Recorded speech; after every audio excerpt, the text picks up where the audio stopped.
Thank you so much, everyone, for joining us tonight for Poured Over. Today, I am so excited to be joined by Camilla Barnes to talk about her debut novel, The Usual Desire to Kill. This is something that had me laughing from the first page, maybe even from the cover, but I didn't quite realize exactly what I was in store for when I started. There is a family that you will never forget and some characters that you're really going to love. So, Camilla, thank you so much for joining us today. Well, thank you for having me here. It's a great start to something new. So, I have read this book and I have loved this book, but many of our listeners will not have read this book yet. So, I was hoping you could sort of give us a little introduction to this family.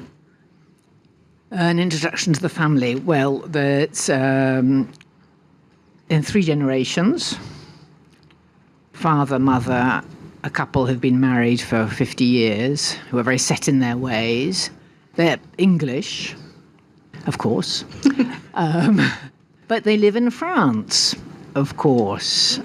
And they live in France with animals. They live with a pair of llamas, with ducks, with cats, with chickens. And they've been there for a long time, retired couple. They have 2 children, 2 daughters grown up in their 50s. And one of them, Miranda, lives in France and comes to visit them quite often. She feels she should visit. She ought to visit them. And the other one, Charlotte, who is safely away in England still, doesn't come very often. And that's a source of conflict, of course. And then there's a 3rd generation, which is Miranda's daughter, Alice, who is the new hope that perhaps things could get better as we move on a generation. And there are so many little details about each of them that sort of unfold as you read that they just really stick with you in a way that I think is so fun, that even when you can't believe someone has done something or you hope that maybe it's not quite exactly as you read it, there is just so much heart in all of these characters.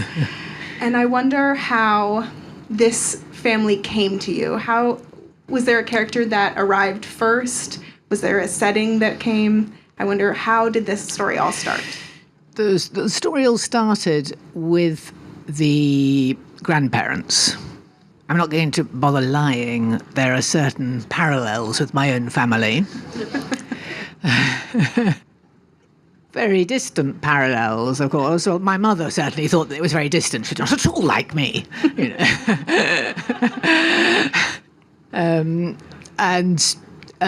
I wanted to write something about 3 generations of women from post-war Britain today to how women's life and expectancies and choices have evolved, or I hope have evolved over the years. And it seemed the easiest way to do was to think of my own family, since they're there, and it's a very good skeleton to hang something onto. What was the point of inventing a different structure when I had them there?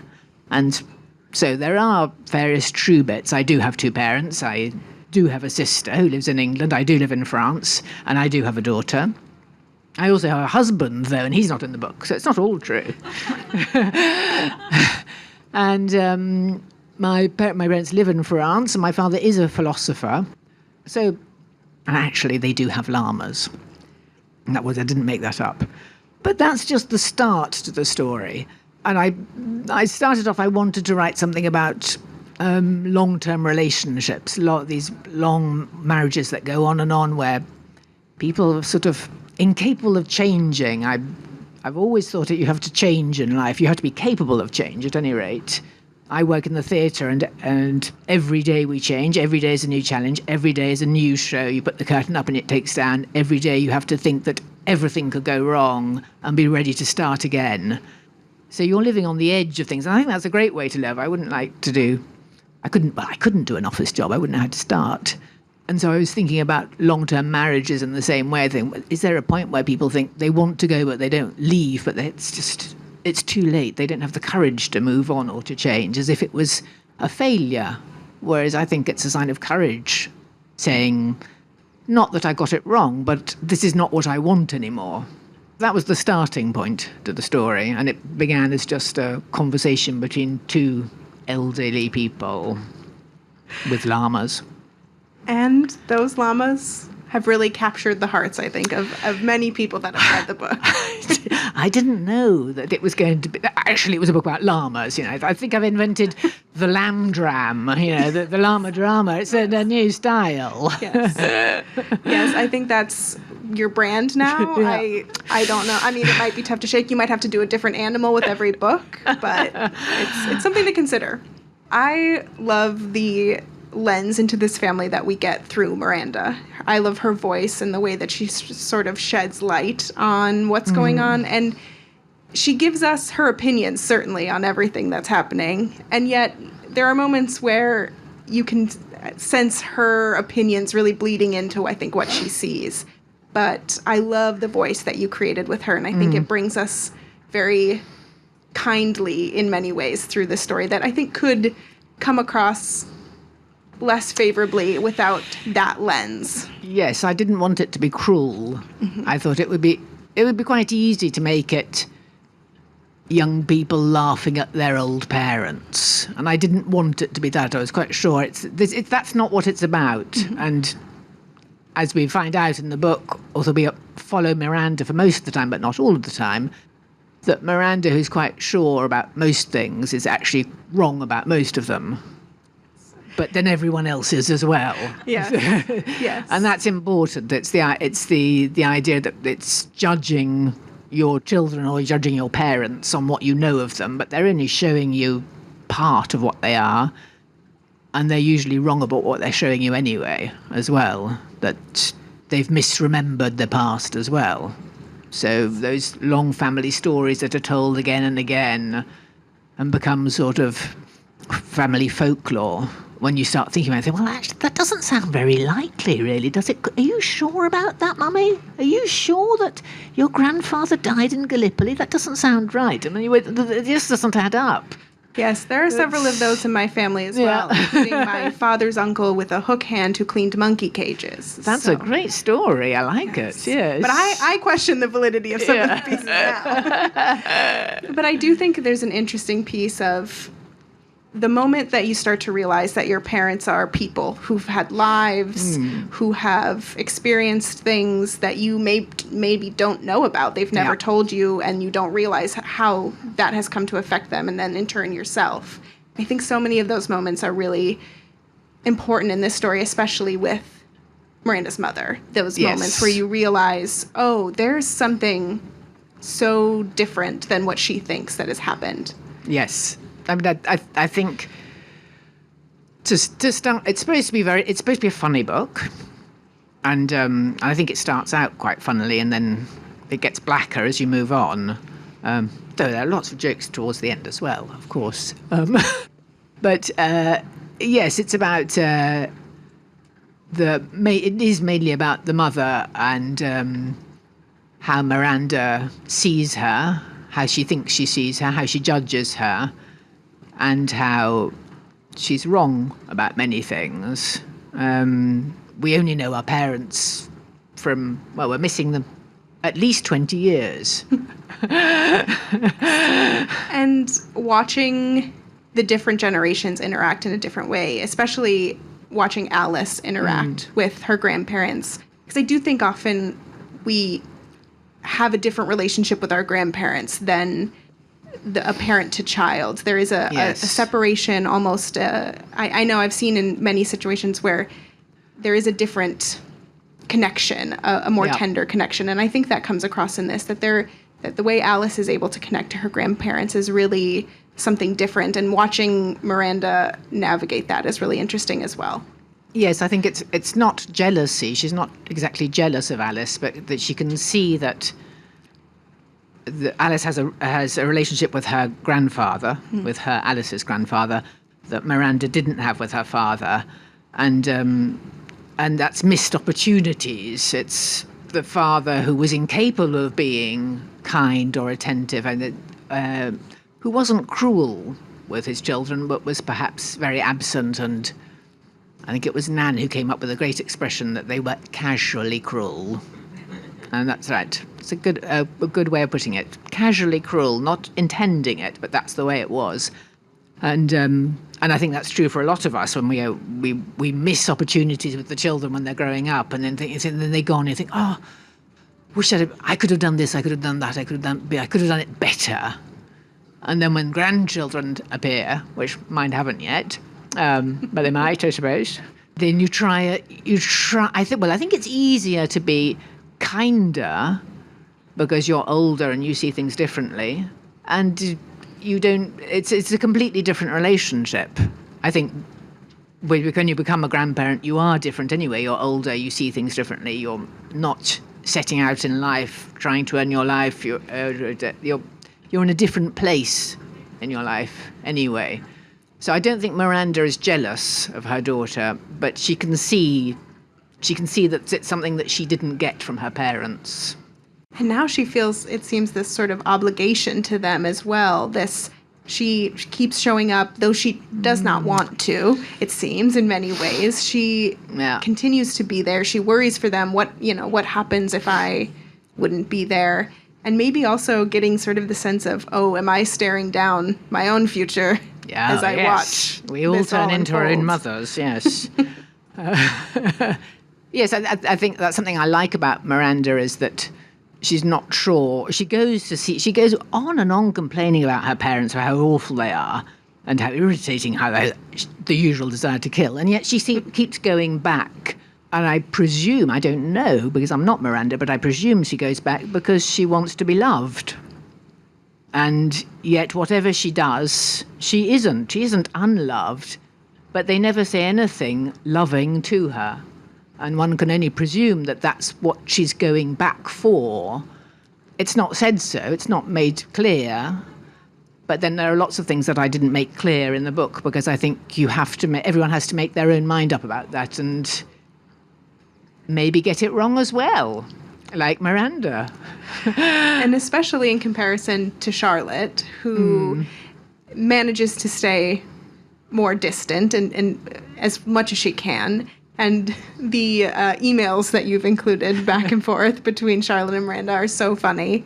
And the way that it sort of gives you a clue into the relationship between these two sisters without really laying it out for us. And I think it's also interesting. I don't have siblings, but I know many of my friends who do talk about how you could have grown up in the same house and you've got different experiences, completely, even though you've experienced the same thing. And I feel that between those sisters in some ways. Yes, absolutely. It's a different point of view because they've lived the same things, but they're in the book there are 4 years between them, and so those same experiences are not the same for them anyway. They don't have the same memories of them when you're 4 and your sister is 8, or any siblings, that you see those same events that you've gone through. You just don't see them in the same way. Sometimes you don't see them at all. I know with my sister, there are some things that she can remember very well that I have no recollection whatsoever, and vice versa. Or we both have very good memories of it, but they're totally different. But of course, yes, where they're different, and the relationship you have with your parents is different. And that in the book, that's important, is that each. So that it's a lot about sibling rivalry. Charlotte is convinced that Miranda is the favourite one, whereas Miranda, of course, thinks that there isn't a favourite one, which Charlotte says is proof that there is. Wow. Because it's the unfavourite one who notices that she's the unfavourite one, whereas the favourite one just waltzes on in life and doesn't care. And I think that the favorite one is Alice all along. But, but I think it's so interesting. I love the sort of epistolary sections that you chose to include, this sort of break in format, because I think it gives such an interesting insight into what's really going on for some of these characters in a way that they could never say out loud to anyone else. Sort of this written word aspect, whether it's direct or indirect, really allows some secrets to be aired, I think. Yes, so that's the point of the structure in the book, is that there are several different voices and it's told in several different formats. Miranda is the main narrator, but there are also parts that are told from the point of view of Alice, Then there are the emails from through the sisters, and they don't say the same things between the two of them because as what they say to their parents, a different truth, an alternative fact, possibly. And then there are also little scenes set out as just between the parents, written as theatrical dialogue. So you're moving around, the camera's moving around the whole time and giving you a different angle on things. And you discover things bit by bit, but not all of them. There are some things we don't know. I was going to say, you certainly leave plenty of things to the imagination as we go. And I like that. I don't need my book to wrap up a nice bow for me to present. I think that can be very nice, and I like that too. But I think these characters are such in that we'll never truly know. They would never let us know. Well, they're English, aren't they? So they never say anything. That is very true. I picture the father still up typing madly away and the mother bustling around longing for her freezer. Yes, Boswell. Yes, that was a good freezer, Boswell was. That really got me as I was reading. But I think one of my favorite pieces of this story, and maybe my favorite character in a way, was the house itself. Ah, that's interesting. I don't think this would have played out the same for me without this setting. I couldn't help but imagine all of the different rooms and some unused and shut up, and the outside, the landscape. I loved watching the characters interact with their setting, and I think that it would have been a completely different book had it taken place anywhere else. Yeah, and that's interesting. You're the first person who've talked about where it happens.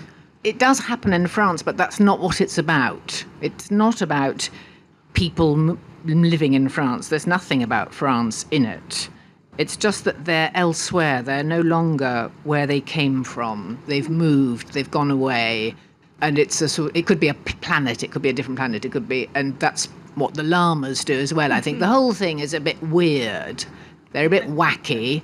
You think, oh, they're sort of English eccentrics, aren't they? And to start with, I thought that's what I was writing about, a sort of wacky English family. And in fact, it seems to have turned out that I've written about everybody's family. Because they are a bit odd, it could be anyone. Does that make sense? Yeah. And it's not about it, although the house is very important where it all happens, it could be anybody's house. It could be, and because it's llama, there's something universal about the llama. True. Whereas I think if they had been horses, it couldn't be about you if it was horses because you don't have horses. Right. Whereas, of course, being llamas, no one has llamas. Truly. So it could be anyone.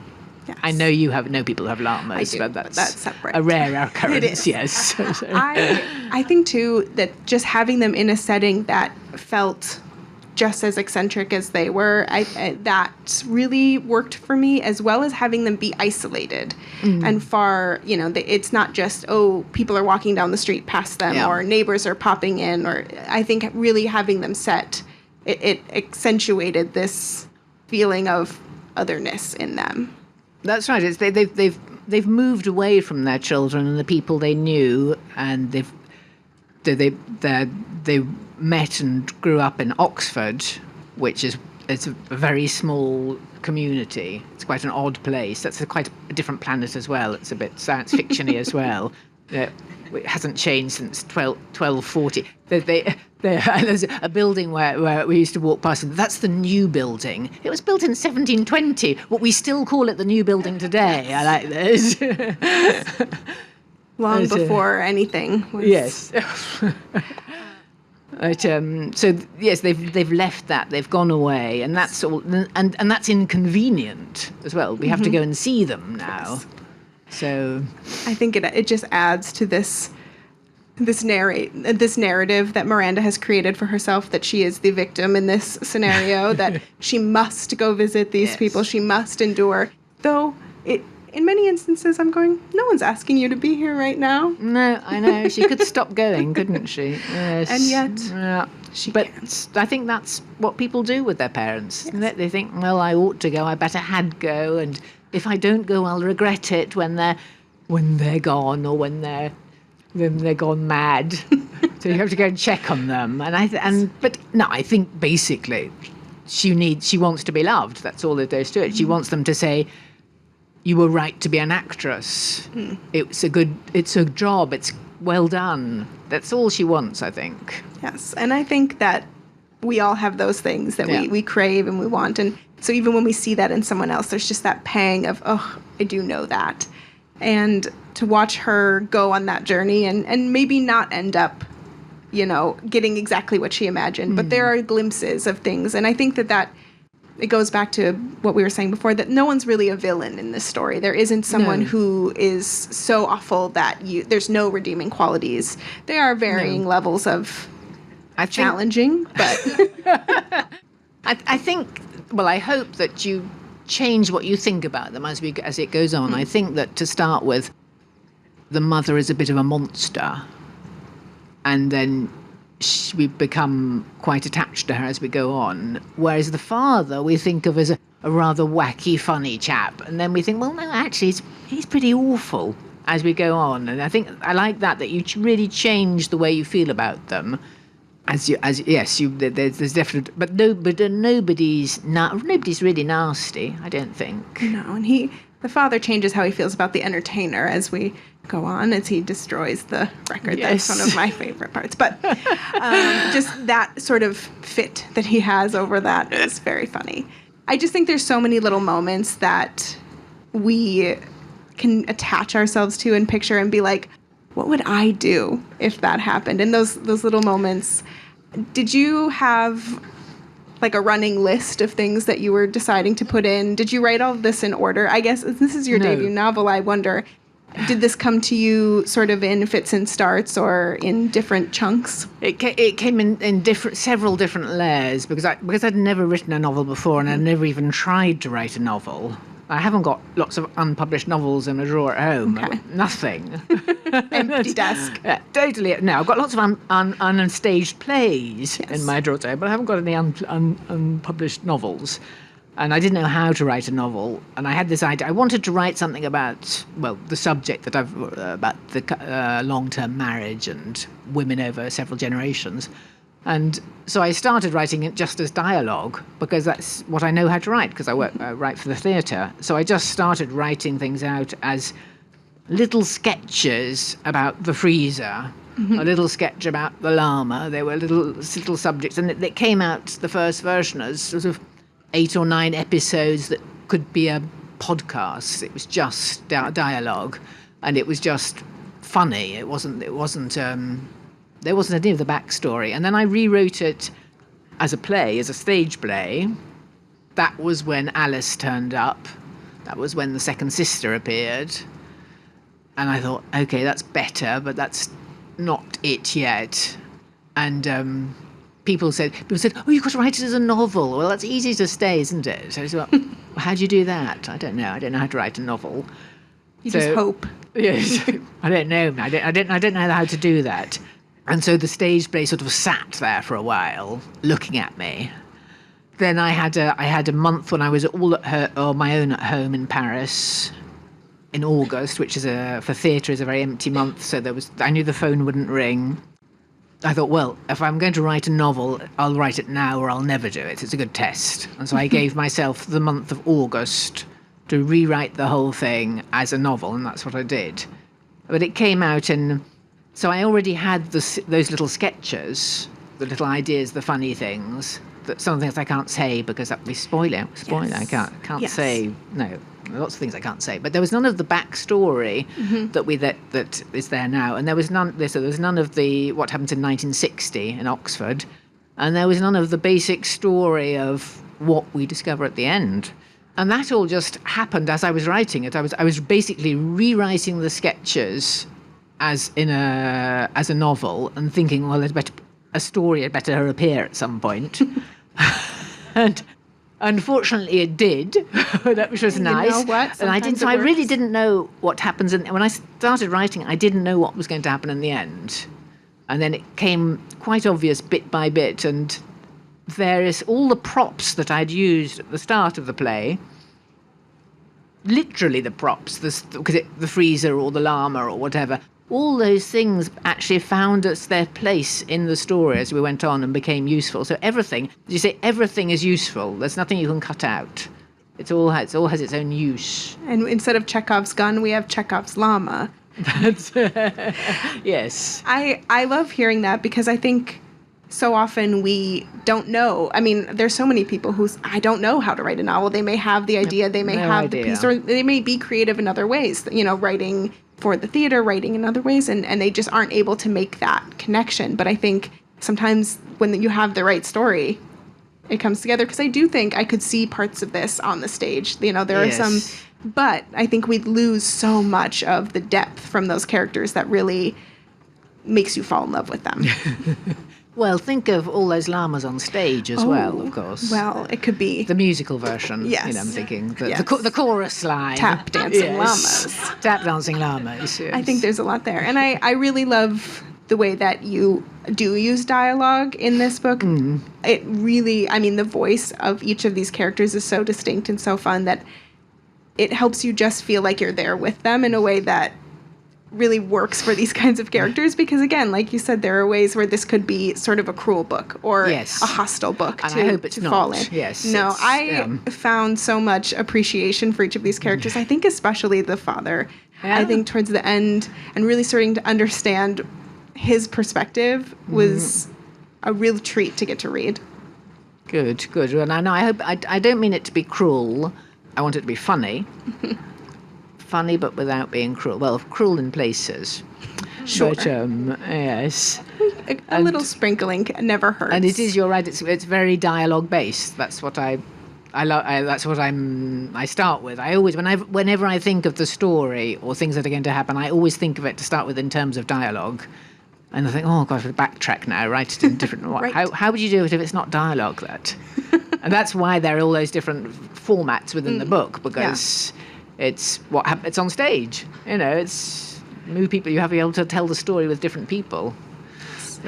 Other than its existence at all, did anything surprise you truly as you were writing this? Something that happened that is going to change the way you maybe write in or work in the theater going forward? Well, when I was writing the book, whether I was just amazed that I could. Well, I was amazed that I could do it to start with. It was really hard work, and it was like learning to take a photograph of. You see something that you want to take a photo of, and you take the picture, and then you look at it and think, well, but it's not that at all.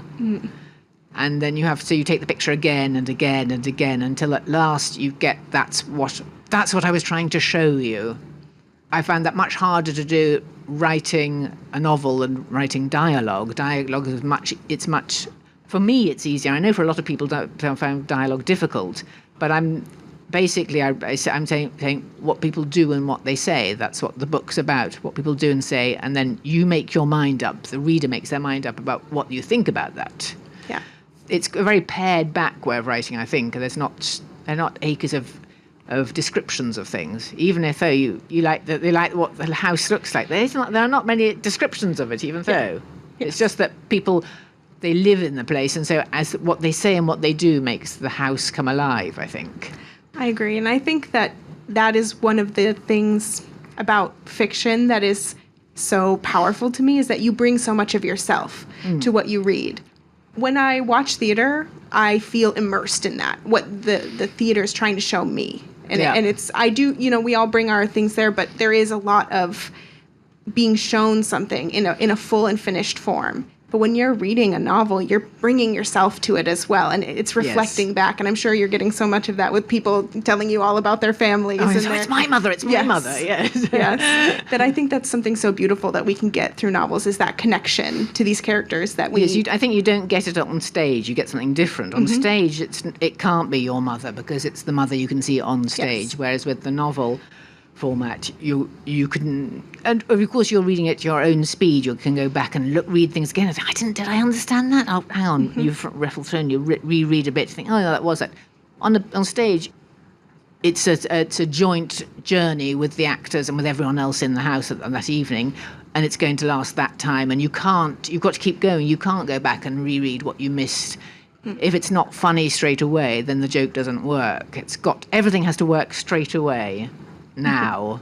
It's the now. Yes. It's the readiness is all. That's what I've heard. Yeah. I really felt again, I cannot spoil, but there are some moments in some letters where things are revealed that explain. That's very vague. You'll have to read the book.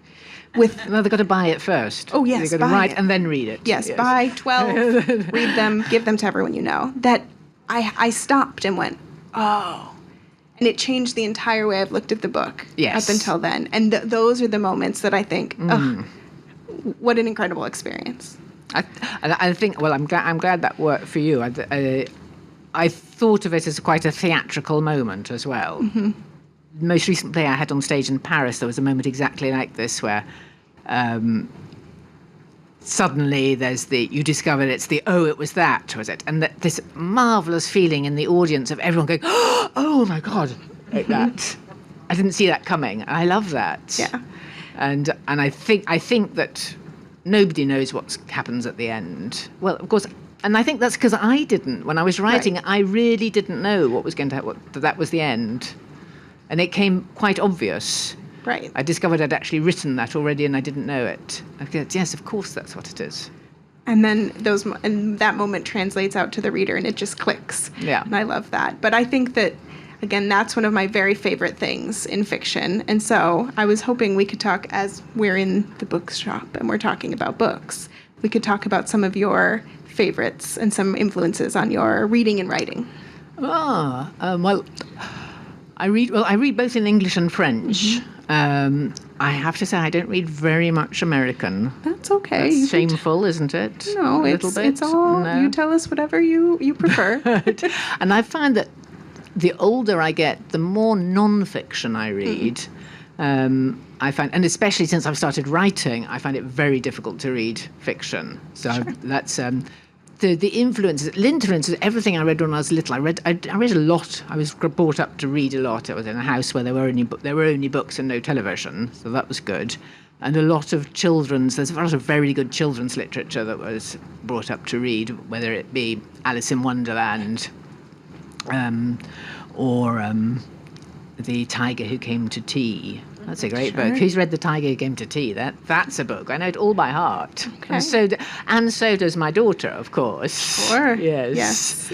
And now I find myself reading far more non-fiction, and I find it, well, of course, life at the moment is like fiction, isn't it? It's madder than fiction. I've just finished reading a book about British politics by Rory Stewart, who is a British politician, but who's a bit on the outside. And it's mainly about the Boris Johnson era. Sure. And so that's as good as fiction, really, isn't it? It's just extraordinary. Then other than that, yes, I love that. If I was sent to a desert island and could only take a few books with me, I would take Graham Greene, and I would take Somerset Maugham.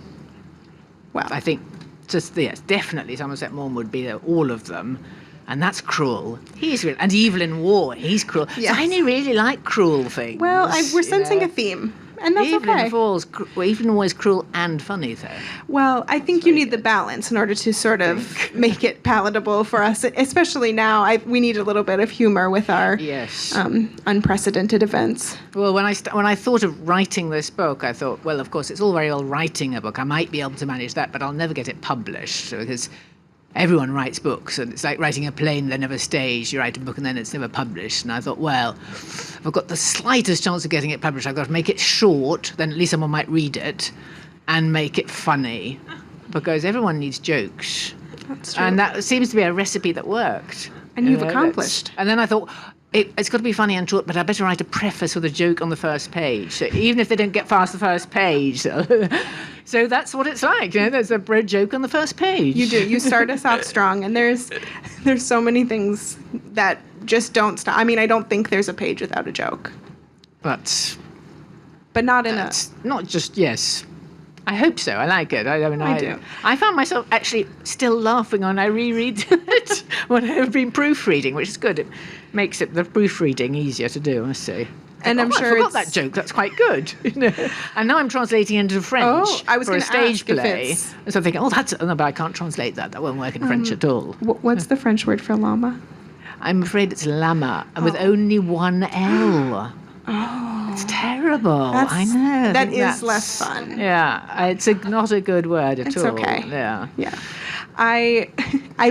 Has it been interesting to listen to people tell you their family stories? Have you gotten many? Oh yes, I love that. I love it. I love the idea that everyone. I thought that these people were mad and wacky and unlike anyone else, and everyone says, "Oh, but my mother does exactly the same thing," and we have a cupboard full of light bulbs that don't work, and the drawer where all those bits of string are.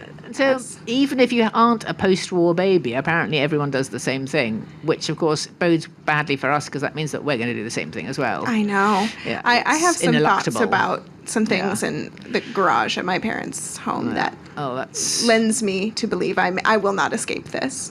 I think and then my rule of life is I look at something, I think, would my mother keep that? And if the answer is yes, you have to throw it away.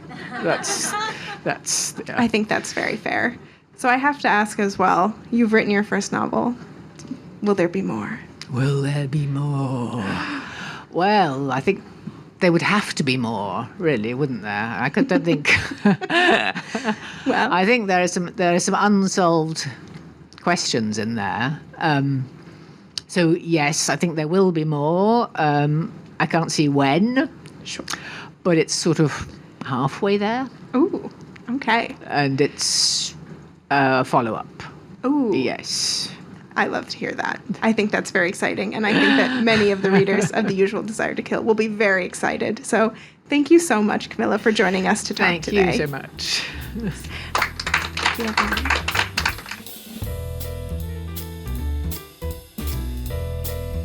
Thank you for listening. Poured Over is a Barnes & Noble production. To help other readers find us, please rate and review the show wherever you listen to podcasts.